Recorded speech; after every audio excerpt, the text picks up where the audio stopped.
नमस्कार, मेरा नाम ज्ञानेश्वर है और आपने देखना शुरू किया है लाइव सिटीज का विशेष कार्यक्रम सुबह की चाय। देखिए, बिहार मंत्री परिषद का विस्तार कल हो चुका। जिन्हें मंत्री बनना था वे मंत्री बन गए, जिन्हें नहीं बनना था, जिन्हें नहीं बनाया जाना था, वे नहीं बने।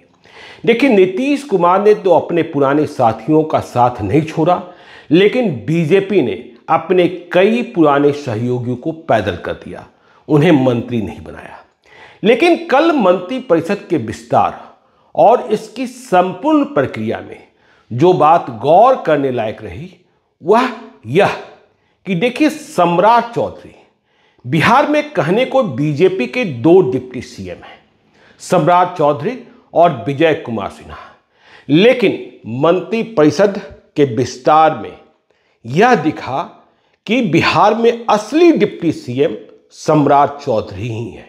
देखिए, वैसे भी वे बीजेपी के बिहार में सुप्रीम बॉस हैं, क्योंकि डिप्टी सीएम के साथ साथ बिहार प्रदेश भाजपा के अध्यक्ष भी हैं।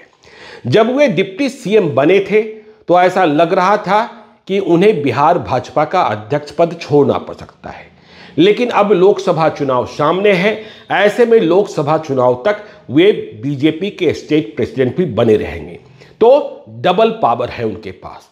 और देखिए, हम क्यों कह रहे हैं कि सम्राट चौधरी ही असली डिप्टी सीएम दिखे। जब देखिए, नीतीश कुमार 28 जनवरी 2024 को एनडीए सरकार के मुखिया के रूप में मुख्यमंत्री पद की शपथ ले रहे थे, तब दो डिप्टी सीएम में सम्राट चौधरी को पहले शपथ दिलाई गई थी। इस कारण भी उनकी वरीयता अधिक हो जाती है। विजय कुमार सिन्हा दूसरे नंबर पर, मतलब सम्राट चौधरी के बाद शपथ लेने वालों में थे। नीतीश कुमार ने पहले नंबर पर शपथ लिया था। तो देखिए, हमने कल क्या देखा और क्या नोटिस किया, यह पूरी प्रक्रिया के तहत है। आपने जितने भी मीडिया चैनल्स देखे होंगे, वहां बिहार के मंत्री परिषद विस्तार में यदि प्रमुखता से कोई दो चेहरे दिख रहे थे तो वह चेहरा था नीतीश कुमार का और सम्राट चौधरी का। विजय कुमार सिन्हा गायब थे, जबकि कहने को बराबरी से डिप्टी सीएम वे भी हैं। और देखिए, बात गौर करने की क्या कि जो दिल्ली से और पटना से जो वार्तालाप हो रहा था, संवाद हो रहा था, भाजपा के शीर्ष नेतृत्व के द्वारा जिस प्रकार से सूची तय की जा रही थी, उसमें सम्राट चौधरी की भूमिका अधिक थी। दिल्ली से सूची आई सम्राट चौधरी के पास, सम्राट चौधरी सूची लेकर गए नीतीश कुमार के पास, फिर सूची बीच में अटकी, क्योंकि कुछ नाम ऐसे थे जिन्हें लेकर आपत्ति हो गई, शिकायत दर्ज करा दी गई, दिल्ली तक शिकायत पहुंच गई। कहा जा रहा है कि पीएमओ तक शिकायत पहुंची। तो इसलिए कुछ घंटे के लिए पीएमओ ने बिहार में भाजपा कोटे के मंत्रियों की लिस्ट को होल्ड पर रखा, और जब वहां से मंजूरी मिल गई, कुछ बदलाव हुए। देखिए, खेला क्या हो गया, किस तरीके से सम्राट चौधरी ने अपनी सर्वोच्चता साबित की। सम्राट चौधरी ने अपने पसंद से या समीकरण के हिसाब से सुरेंद्र मेहता को भी मंत्री बनवा दिया। देखिए, नीतीश कुमार ने जब मुख्यमंत्री पद की शपथ ली थी तो उन्होंने स्वजातीय श्रवण कुमार को भी शपथ दिलाई थी, और अब जब विस्तार हुआ तो सम्राट चौधरी ने सुरेंद्र मेहता, समीकरण साधना था कुशवाहा धानुक का, तो उन्हें शपथ दिलाई गई, बछवाड़ा के विधायक हैं। लेकिन विजय कुमार सिन्हा के साथ खेला हो गया। देखिए, विजय कुमार सिन्हा किसी दूसरे भूमिहार को मंत्री नहीं बनवा पाए। खबर यह है कि जो पहली सूची आई थी उसमें नवादा बारसलीगंज की विधायक अरुणा देवी का नाम था, और अरुणा देवी को बधाई देने वाले तमाम लोग थे जो अरुणा देवी के समर्थक हैं। अरुणा देवी की पहचान किस लिए है? अरुणा देवी यह सही है कि 4 बार से वह चुनाव जीत रही हैं, विधायक हैं, लेकिन उनकी असली पहचान इस कारण है कि वह अखिलेश सरदार की पत्नी है, जो अंडरवर्ल्ड का बड़ा डॉन रहा है। तो अखिलेश सरदार की पत्नी अरुणा देवी ने कभी हसरत भी नहीं पाली थी कि वह मंत्री बनाई जाएंगी, क्योंकि उन्हें पता था कि उनके पीछे कौन कौन सी कहानियां और कौन कौन सी हिस्ट्री चलती रहती है। लेकिन अरुणा देवी का नाम आ गया। अरुणा देवी को बधाई, देखिए अरुणा देवी के लोग कह रहे हैं कि स्वयं विजय कुमार सिन्हा ने बधाई दी और कहा कि शाम को आपको शपथ लेनी है। वह उल्लासित हो गई थी, खुशी में झूम उठी थी। अखिलेश सरदार भी प्रसन्न मुद्रा में आ गए थे।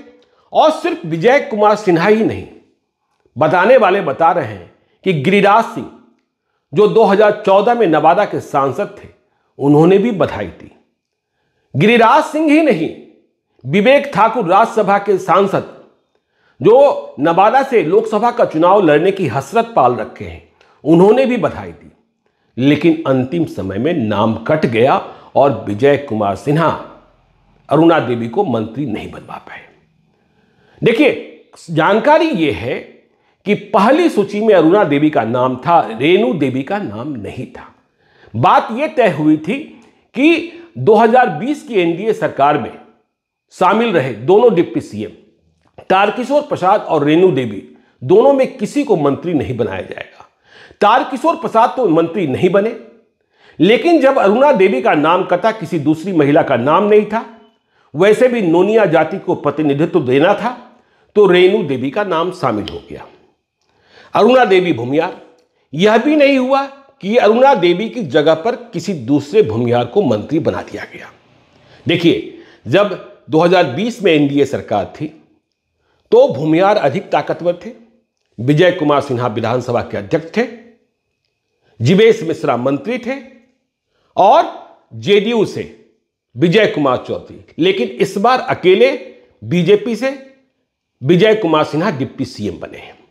तो देखिए सम्राट चौधरी भी डिप्टी सीएम है, लेकिन उन्होंने अपनी जाति का समायोजन कराया, अपने समर्थकों का समायोजन कराया, लेकिन इस लड़ाई में विजय कुमार सिन्हा पिछड़ गए। इसलिए कहा जा रहा है, और जिस तरीके का परसेप्शन बन रहा है वह परसेप्शन यही है कि बिहार में भाजपा के असली चेहरे सम्राट चौधरी ही हैं जो डिप्टी सीएम है। देखिए सम्राट चौधरी ने डिप्टी सीएम बनने के बाद कौन सा काम किया? सम्राट चौधरी ने पगड़ी अभी खोली नहीं है। कहा था कि अयोध्या जाएंगे और वहां पगड़ी खोल देंगे। अयोध्या जाने का मौका नहीं मिला है। पगड़ी किस बात के लिए पहनी थी?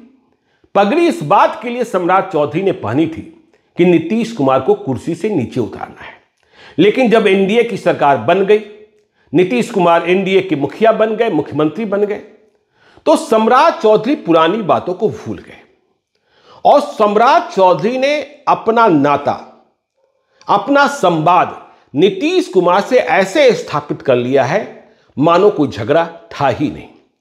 जब 12 फरवरी की रात, 11-12 फरवरी की रात नीतीश कुमार की सरकार एनडीए की सरकार को बचाने का अंतिम अभ्यास चल रहा था, बहुत बड़ी रात थी, वो लग रहा था सरकार बचेगी ही नहीं बचेगी, तो सम्राट चौधरी ऑपरेशन के फ्रंट रनर थे बीजेपी की ओर से। विजय कुमार सिन्हा की भूमिका भी रही। लोग कहते हैं कि प्रहलाद यादव और अनंत सिंह की पत्नी नीलम देवी को लाने में उनका योगदान रहा। लेकिन रात का ऑपरेशन अशोक चौधरी के साथ, संजय झा के साथ, आनंद मोहन के साथ ये सम्राट चौधरी अंजाम दे रहे थे। और कहां कौन विधायक छुपे हुए हैं, किन्हें कहां से पकड़ा जाना है, क्या रास्ते अख्तियार किए जाने हैं, क्या कराई की जानी है, कहां छापेमारी होनी है, किसके बेटे को गिरफ्तार किया जाना है, ताकि जो छुपे हुए विधायक हैं वे बाहर आ सके, यह सम्राट चौधरी की रणनीति का हिस्सा था। तो इस रणनीति ने सम्राट चौधरी ने अपनी उपयोगिता साबित की। तो सम्राट चौधरी बिहार के असली डिप्टी सीएम और बीजेपी के सुप्रीम बॉस बनते दिख रहे हैं। अब देखिए, यदि हम इससे इतर बात करें तो उपेंद्र कुशवाहा की बात करनी होगी।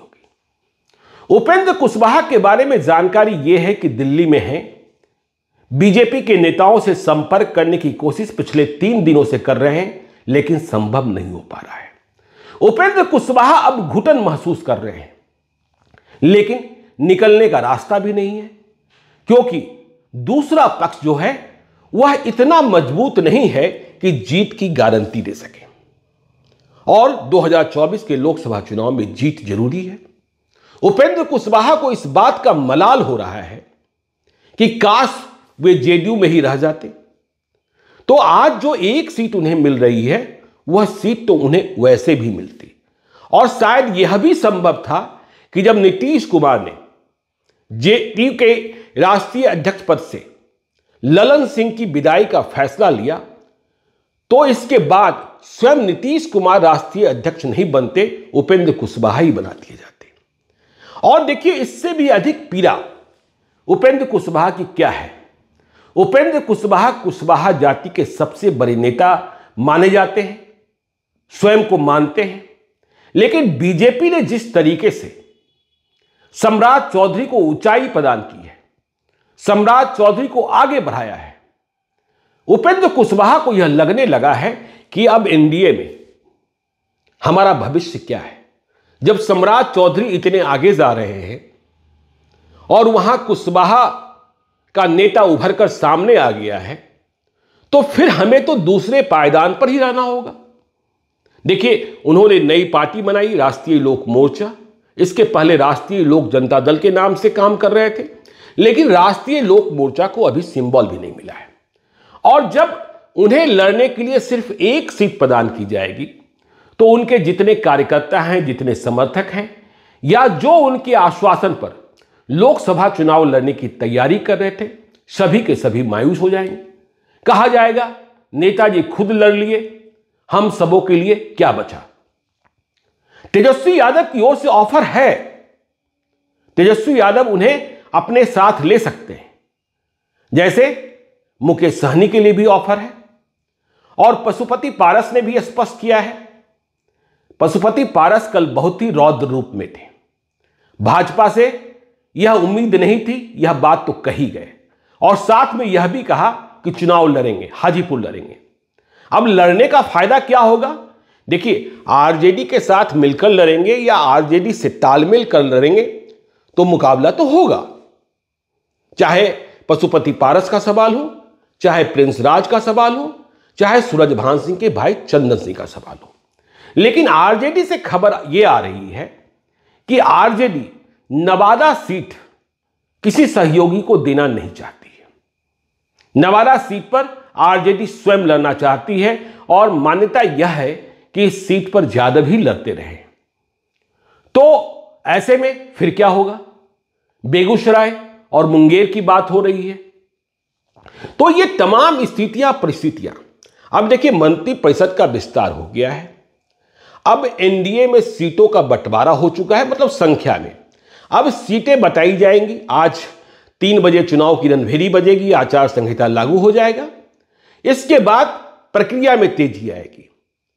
सारे सहयोगी दल जो एनडीए के हैं वह स्पष्ट कर देंगे कि उनके पास कौन कौन सी सीटें हैं और कहां कहां वे चुनाव लड़ रहे हैं। इसके बाद उम्मीदवारों की घोषणा होगी। ठीक इसी प्रकार से अब इंडिया ब्लॉक में भी तेजी आएगी, जहां धीमी चाल से काम हो रहा है। कांग्रेस और आरजेडी के बीच ही बात नहीं बन रही है। आरजेडी इस बात पर अड़ी हुई है कि हम 30 सीटों से कम पर नहीं लड़ेंगे। कांग्रेस से कहा जा रहा है कि सिर्फ सीट मत मांगिए, उम्मीदवार बताइए, क्योंकि आरजेडी को 2020 का स्मरण है कि कांग्रेस ने विधानसभा की 70 सीटें लड़ने के लिए ले ली और किस तरीके से हारे। यदि कांग्रेस को 70 सीटें न दी गई होती तो तेजस्वी यादव को भरोसा है कि 2020 में ही वे मुख्यमंत्री बन गए होते। तो अब इन सारी प्रक्रियाओं और जो घटनाक्रम होगा उस पर हमारी नजर बनी रहेगी। हम आपको बताते रहेंगे, अपडेट करते रहेंगे। आप देखते रहिए लाइव सिटीज को। यदि अब तक आपने हमारे यूट्यूब चैनल लाइव सिटीज को सब्सक्राइब नहीं किया है तो जरूर कर लीजिएगा, और यदि इस वीडियो को फेसबुक पेज के माध्यम से देखें तो पेज को लाइक कीजिएगा, ट्विटर पर भी हमें फॉलो कीजिए। धन्यवाद।